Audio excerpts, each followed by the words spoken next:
दोस्तों, आज मैं एक ऐसा कहानी लेकर आया हूँ। कुछ लोग होते हैं जो भागकर शादी कर लेते हैं। उनकी ज़िंदगी में किन किन परेशानियों का सामना करना पड़ता है, किस तरह की उनकी लाइफ स्टोरी होती है, सो आज इस कहानी में मैं बताऊंगा। आप सब ने एक गाना जरूर सुना होगा, बनो तेरा मुखड़ा चांद सा टुकड़ा, बनो तेरी आंखें। ढोलक की थाप और लेडीज संगीत के बीच गुड़िया की हल्दी रस्म संपन्न हो रही थी। गुड़िया के चेहरे पर कोई भाव नहीं थे, एकदम सपाटा भाव विगम धारण के लिए जैसे समुद्र की शांत ठहरी लहरें होती हैं।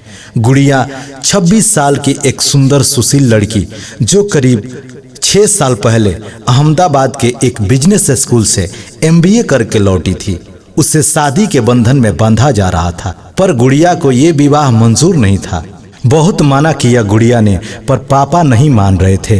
कहते थे मैंने बचपन दे दिया है और मैं अपनी जुबान से मुकर नहीं सकता। गुड़िया ने बोली, बचपन क्या आपने मुझसे पूछकर दिया था? यह सवाल गुड़िया का हमेशा उसके मन में ही रहा। घर वालों के सामने गुड़िया ने हमेशा सबका कहना मानने वाली प्यारी बच्ची की इमेज जो बनाई थी, अब उसी की सजा गुड़िया भुगत रही थी। हर कोई इस मंगल वेला में खुश था सिवाय गुड़िया के। वादा तो उसने भी किसी के साथ किया था करीब 6 साल पहले, शादी करूंगी तो तुमसे ही। अहमदाबाद के बिजनेस स्कूल में जहां से गुड़िया ने MBA किया था।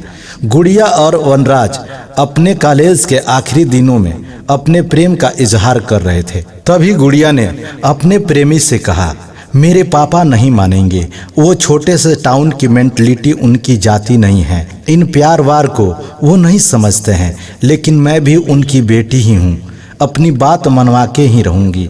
तुम देखना वनराज, अगर घर से भी भागना पड़ा तो वो भी करूँगी तुम्हारे लिए। दोनों की जात बिरादरी भी अलग अलग थी। गुड़िया खत्री तो वनराज कौशिक था। स्टेटस भी वनराज का थोड़ा ज़्यादा था। वनराज के पिता की अपनी एक कंपनी थी, वहीं गुड़िया के पापा बैंक में एक कैशियर थे। लेकिन इन सब असमानताओं का प्यार में क्या ही मतलब होता है? प्यार तो अंधा होता है ना, ये सब देख ही नहीं सकता। वनराज कौशिक ने कहा, मैं जानता हूँ गुड़िया, मुझे तुम पर पूरा भरोसा है। तुम भी जान लो, शादी करूंगा तो तुमसे, वरना कुंवारा रहूंगा पूरी उम्र। पर हम भाग के शादी नहीं करेंगे, ये भी हम एक दूसरे से वादा करते हैं। कॉलेज के बाद दोनों की लाइफ सेट हो गई थी, एकदम परफेक्ट। वनराज अहमदाबाद से ही था और अपने पापा की ही कंपनी को संभालने लगा, और गुड़िया जो कि उत्तराखंड के एक गाँव की लड़की थी, उसे भी पास के ही शहर में देहरादून में HDFC बैंक में कस्टमर रिलेशन मैनेजर की नौकरी मिल चुकी थी।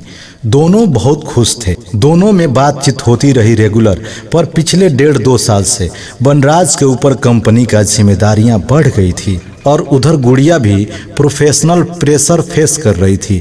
इसीलिए अब उन दोनों में थोड़ी कम बातचीत होती थी। गुड़िया और वनराज दोनों लॉन्ग डिस्टेंस रिलेशनशिप की मजबूरियां और प्रोफेशनल जिम्मेदारियां बखूबी समझते थे। अब 10 दिनों के इंतजार था अपनी शादी का। गुड़िया सही मौके का इंतजार कर रही थी, लेकिन गुड़िया का सपना तब टूटा जब पापा ने 6 महीना पहले अपनी ही बिरादरी के लड़के रोहन का रिश्ता गुड़िया के लिए फाइनल किया। छोटे शहरों में तो अक्सर ये आम बात है, बच्चों के बिना मर्जी जाने उनका रिश्ता पक्का कर देना।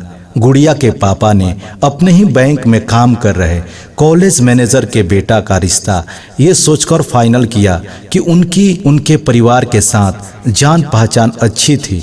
लड़का रोहन भी एक बड़ी MNC में CEO था।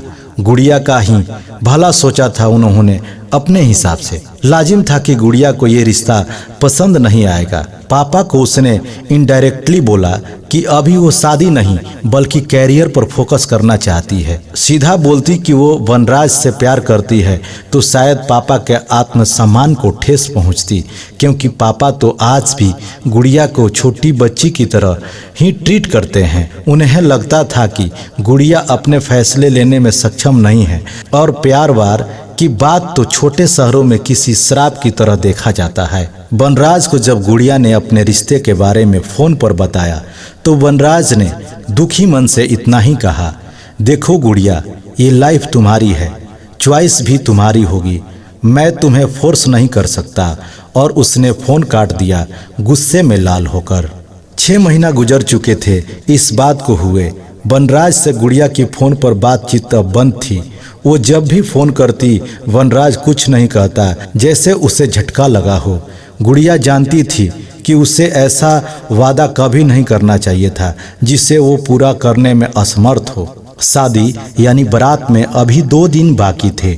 गुड़िया को लगा कि ये सही मौका है बम फोड़ने का, 2 रास्तों में से एक चुनने का, सब कुछ छोड़कर अहमदाबाद भाग जाने का अपने वनराज के पास। या वो वनराज को चुनेगी या फिर अपनी जात बिरादरी परिवार के। नहीं, वो वनराज से किया हुआ वादा भला कैसे तोड़ सकती है। पापा की एक ही बेटी है, कोई और संतान नहीं है, और वो भी मैं। मुझसे कितना प्यार करते हैं। मेरे इस फैसले से लोग हंसेंगे उन पर, वो बैंक किस मुंह से जाएंगे। गुड़िया के दिल दिमाग में दोहरे और परस्पर विरोधी विचार पनप रहे थे। दोस्तों, ये कहानी कैसा लगा प्लीज़ लाइक कमेंट करके ज़रूर बताएं। इसका सेकेंड भाग अगले वीडियो में